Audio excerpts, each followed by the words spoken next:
It initially had very humble beginnings and quickly morphed into an ultra-luxury touring motorbike. Initially, when I first learned about the early days of the Goldwing, I wasn't that sure what to think about it. It started life very differently than what it is now. The metamorphosis of this bike is fascinating for motorcycle enthusiasts. And a reason why you need a Goldwing in your life. Honda had high expectations for the Goldwing. It was called the King of Kings, and the Goldwing was coming after a time that Honda had great success with the Honda CD750. And at that time, the 750 was called the King of Motorcycles.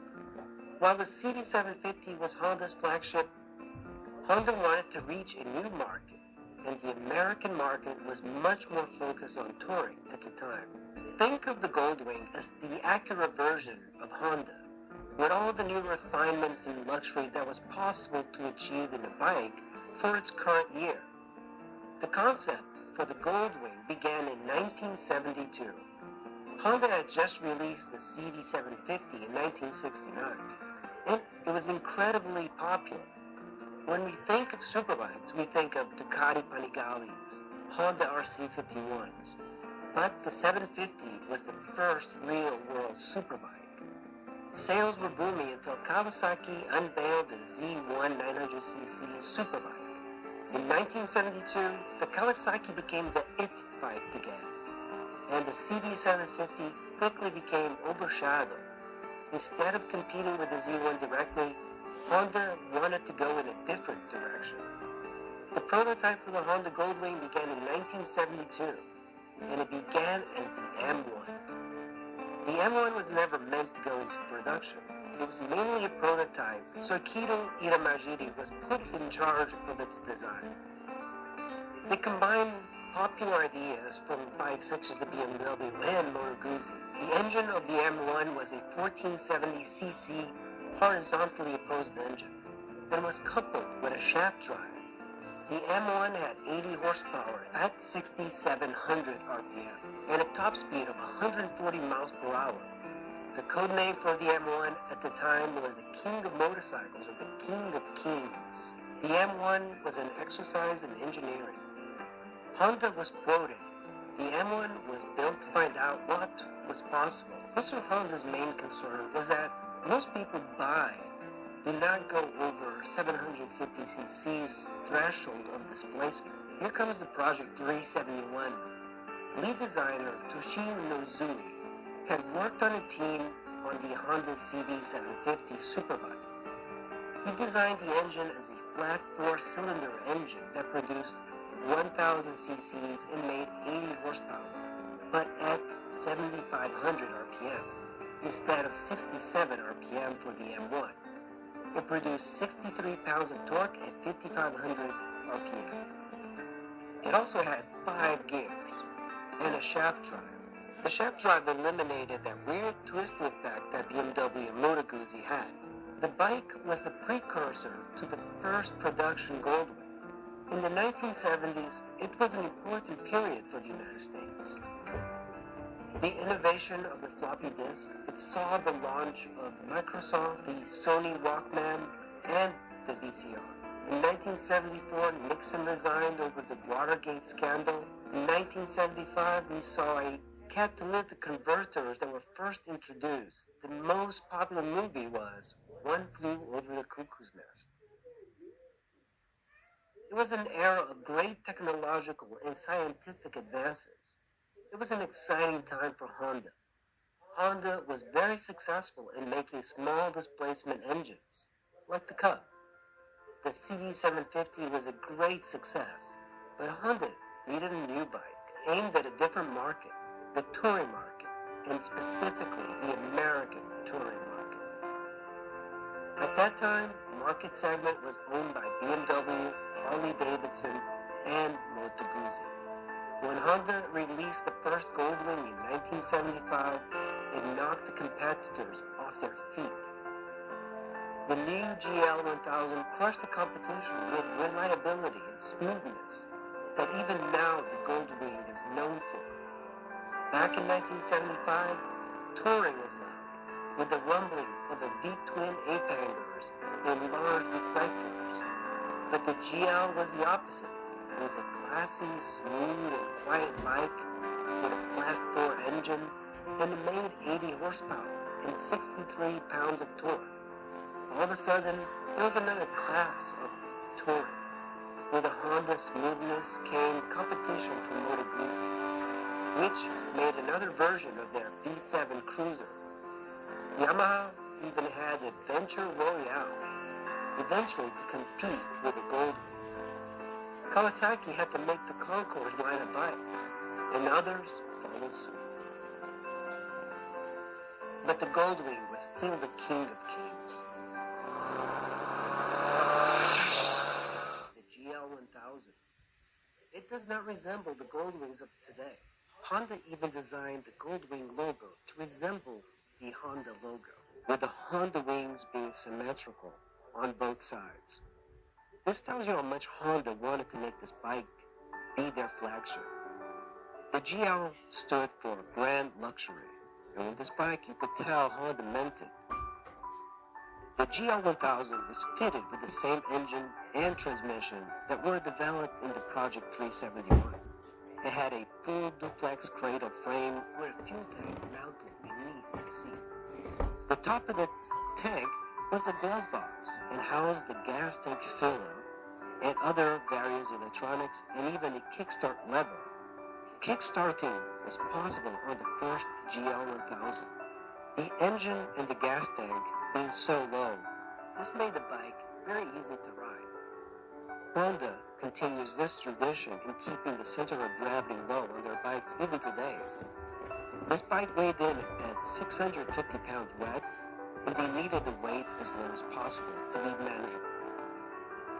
Instead of using cam chains, Honda used belts to operate the cams. This required the rider to maintain the belts and chains at regular intervals.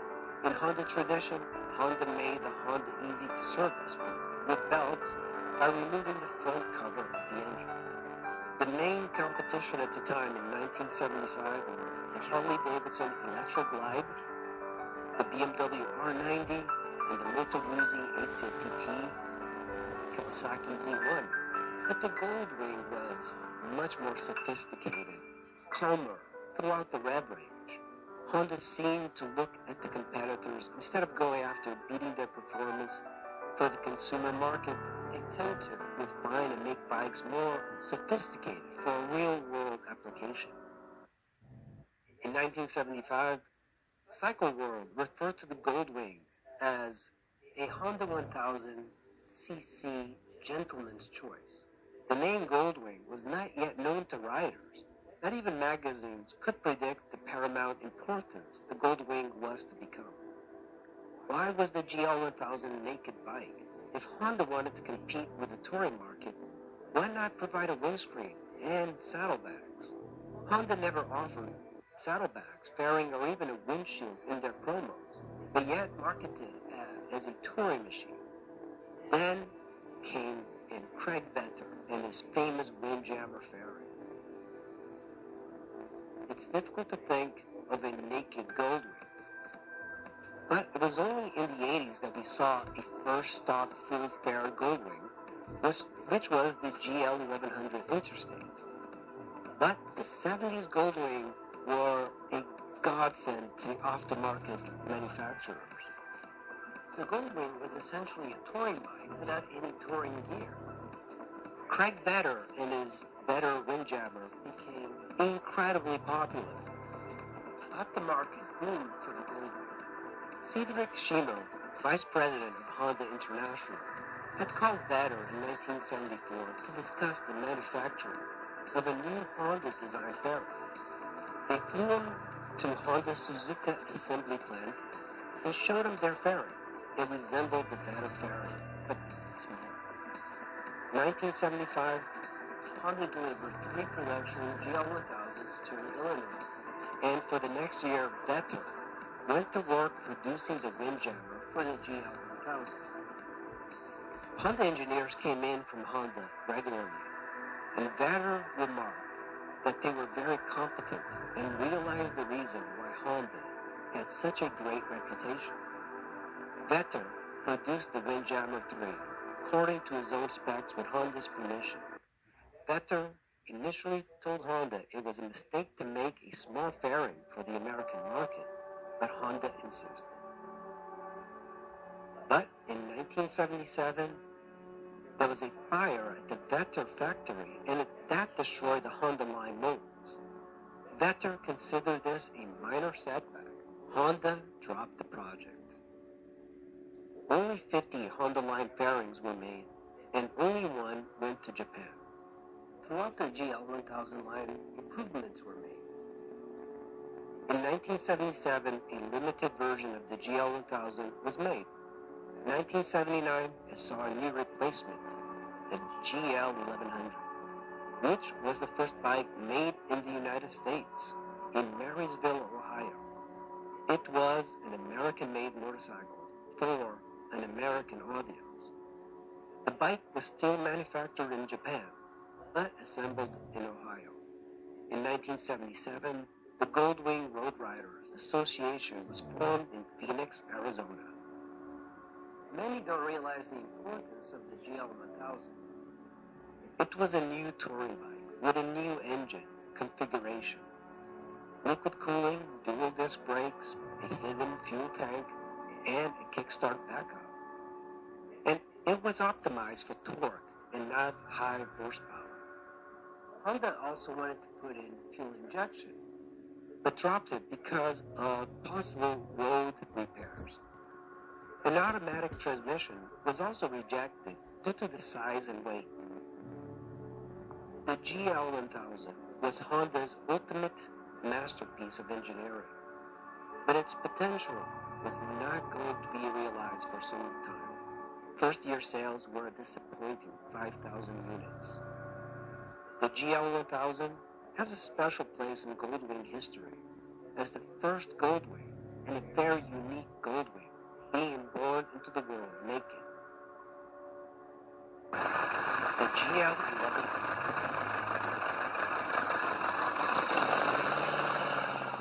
In 1979, we saw the introduction of the 1980 Goldwing GL1100.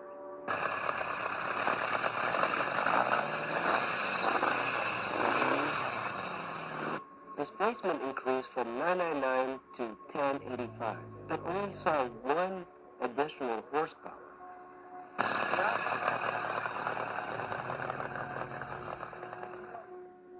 This bike made 81 horsepower at 7,000 RPMs. Torque was also slightly up at 65 pounds of torque at 5,500 RPMs. We saw air suspension and an adjustable seat.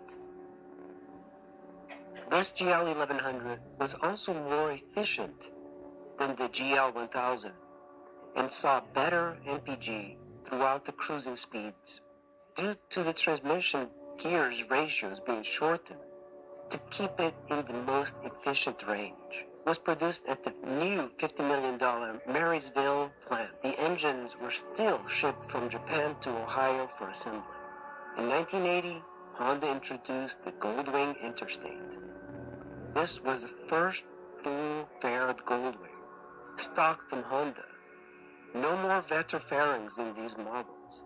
This bike even featured a stereo sound system, and in 81, it featured a 40-channel CB transceiver. The CB radio in the 1970s gained popularity. It was essentially the Waze app of the 70s. People with the gas crisis found a way to communicate and to cooperate with other drivers to find the cheapest gas. They were also a great way to travel cross-country in low cell signals. By 1980, the Goldwing had many more competitors, the Yamaha XS1100 and the Kawasaki Z1300. But the GL1100 was the first Goldwing with a factory Honda fairing. Initially, the GL1000 was to be faired, but the Vetter fire, the Goldwing came naked into the world. The 1100 was faired from the factory was intentionally engineered for reliability and to improve the GL1000. It remedied the rare mechanical problems that cropped up in the GL1000. It had bigger cam bolts, grease fittings were added to the drive shaft, a larger U-joint to prevent the U-joint problem found in the original GL1000. Carburation became more lean due to emissions, and the exhaust was changed to emit more sound. The GL1100 had better MPG due to the regulations. Braking was improved with the newer brake pads, instrument panel was different, but it still had the same feel the old GL1000 had. It was the smoothness of the engine. This new Goldwing looked like the older GL1000, but with a new design touch. Honda representatives went to touring events and talked to touring riders. Honda did more research on Goldwing riders and touring riders than it ever did for any other Honda in their lineup. Goldwings always had a problem with smoking. When first started and when they sat on the side stand for any length of time, oil would collect in the left-hand cylinder and burn for several minutes. With new oil control rings on the 3 piston rings, this problem was solved. This GL1100 was quieter, also due to the high-vel primary chain width changing from 1 inch to 1.25 inch. This removed the rattling sound the engine made on deceleration.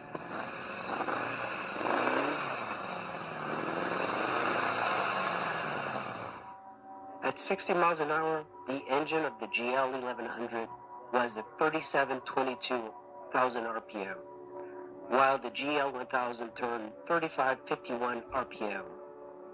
The Kickstarter was now gone from the GL1100. The end of the swing arm is a final drive that looks exactly like the CX500. Honda also increased the use of plastic and saved 15 pounds on the GL1100. The full tank on the GL1100 opened differently.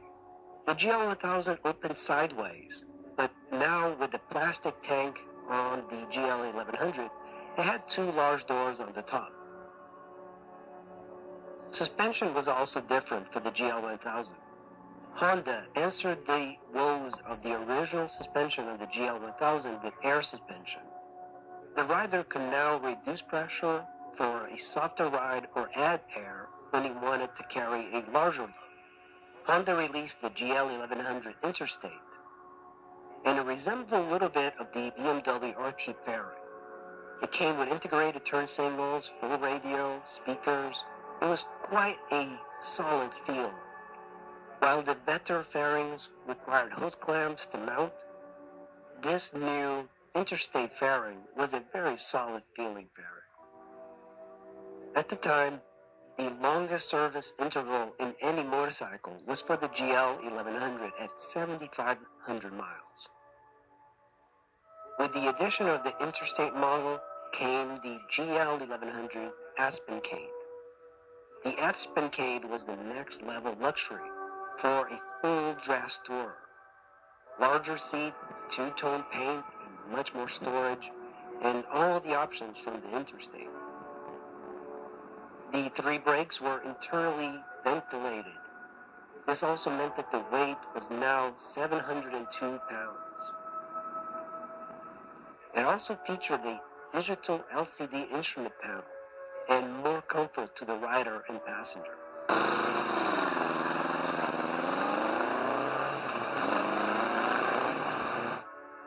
GL1200. In 1984, Honda changed the touring game once again, and it went all out as a luxury tourer. It was the first Goldwing that marked the start of the luxury market. Honda was in full effect developing a larger, more comfortable bike than its competitors. And at the time of launch, 1984, they were already making the next bike, the GL1500. The Goldwing GL1200 pushed the limits of its 4-cylinder engine. The GL 1200 is the last of the four-cylinder engines. It added power and a torque to its 1182 engine. It was considered the king of the touring class by 1984 and combined smoothness and low RPM acceleration that made riding a breeze. One of the key benefits was the hydraulic valve adjustment, which made the engine virtually maintenance-free.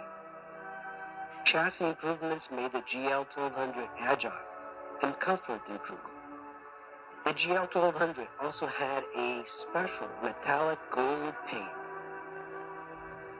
In 1986, the GL1200 Aspencade SEI had many features of the 85 model, but included cruise control and fuel injection and a travel computer. One of the main issues of the GL1200 was that the stator failed, and it was quite a process to fix, especially if you were out touring, as many of these were used for. One of the modifications for this year is the full-bore alternator. What it did was, uses a geometrical alternator on the Goldwing for added reliability. But even with its faults, this bike is a great deal, considering a new Goldwing runs you over $27,000. This bike brand new cost at the time $6,195. Working on these bikes is quite difficult because of the amount of plastic removal, but also at the same time, the great thing about the Honda Goldwing line is that it was ultra reliable, so it often did not need any major repairs, just routine maintenance. This fuel injection system was previously used on the CX650T power plants. At the time, fuel injection was a novelty. Honda went back to carbs in 1987. GL1500. In 1988, the introduction of the GL1500. This was an all-new bike with 1520cc flat 6 engine. It was a smoother transmission, increased fuel capacity, stiffer chassis, and improved brakes in a larger fairing. This was an all-new model, completely redesigned from the ground up. We saw the beginnings of the Ultra Tourer. But the GL1500 took the luxury from the GL1200 and brought it up to a new level. It had a new engine, finally a 6-cylinder engine that was 1520 cc's and even in reverse gear. The Honda Goldwing prototype, the M1, that was started in 1972, had a 6-cylinder. And finally, the Goldwing got a similar power plant in 1988. By some, the GL1500 is considered the best Goldwing. Honda spent a lot of time thinking about this bike and doing their research, and they knew the market well. The research for this bike started the same year the Honda GL1200 launched in 1984. The GL1500 was the first Honda that was so sheltered from the elements that many owners at the time compared it to driving a car and being insulated from the elements. The machine was also a behemoth in weight. It weighed in at 793 pounds. But for some reason, the bike felt lighter than the GL1200. Everything was redesigned. Honda didn't simply switch things from other bikes as they tend to do. They redesigned everything, right down to the buttons. In 1990, it saw some new revisions. There was the GL1500 SE version. Had a two-tone pink, trunk spoiler, windscreen vent, lighted handle switches, adjustable footboards, foot warmers. Surprisingly enough, Honda decided to keep the GL1500 carbureted. By '89, Honda introduced the PC800 Pacific Coast, a Goldwing-inspired model that featured automotive-influenced styling. In '91, the GL1500 Interstate arrived, which was now the basic model, 40 pounds lighter due to the lack of reverse gear. The seat height was also 1 inch shorter on this model. In '95, the GL 1500 saw many changes. The 20th anniversary badge, new chrome, slimmer side panels. It made it easier for shorter riders and many other styling design features. Suspension changed to make it stiffer and to improve handling. Honda matched the seat height with the interstate version by making it slightly lower. Still, the bike had carbs. In 1997, the clutch got stronger, and it also shared some of the engine features of the Valkyrie, including main bearings, pistons and ring sets, valve springs and con rods. The final drive of the Valkyrie was now fitted to this Goldwing. By 1998, there were rumors circulating that a new Goldwing was about to arrive, and many thought we would see the 2000 Goldwing as a new, bigger, better, lighter Goldwing. But by 2000, we saw another GL 1500. It was quite a disappointment for Goldwing riders, expecting to see a 25th anniversary model. The only modification was that Honda dropped the white gauges, popular in the 90s, back to the black gauges. And it also got chrome rocker covers. The new Goldwing was announced in April of that year. Incredibly, the GL 1500 had 13 years of being the flagship for Honda. An unheard feat of engineering, incredibly popular, and ultra-reliable. It was a modern bike, the first true large Goldwing, with all the luxury American riders wanted. Major competitors by Yamaha and Suzuki were unable to beat the level of finish that Honda had. The only thing that came close was the BMW K1200 LT, and was perhaps the only real competitor, but Honda had something up their sleeves.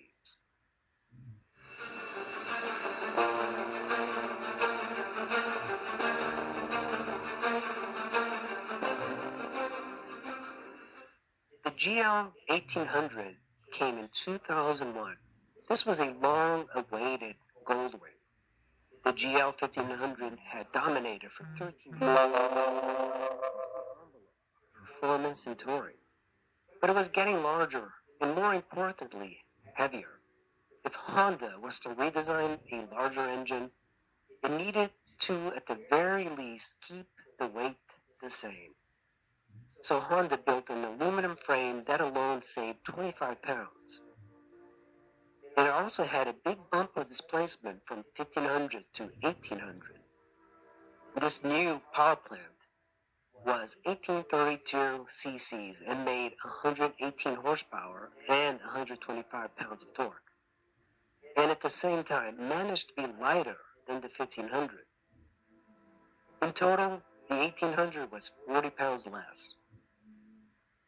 Finally, the big news was that this model included fuel injection and ABS brakes, long overdue on the Goldwing. We saw briefly fuel injection on the GL 1200, but was discontinued. There were several issues with the bike. The Bridgestone tires wore out prematurely.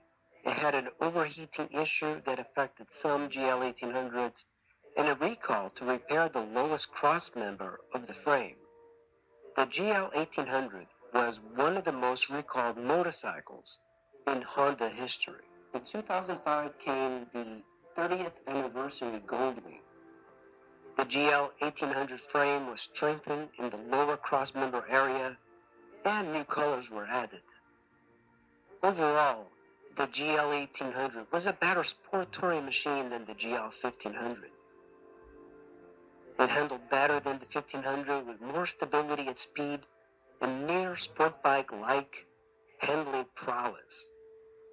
Riders finally could brag about dragging hard parts in corners before the chassis had any issues.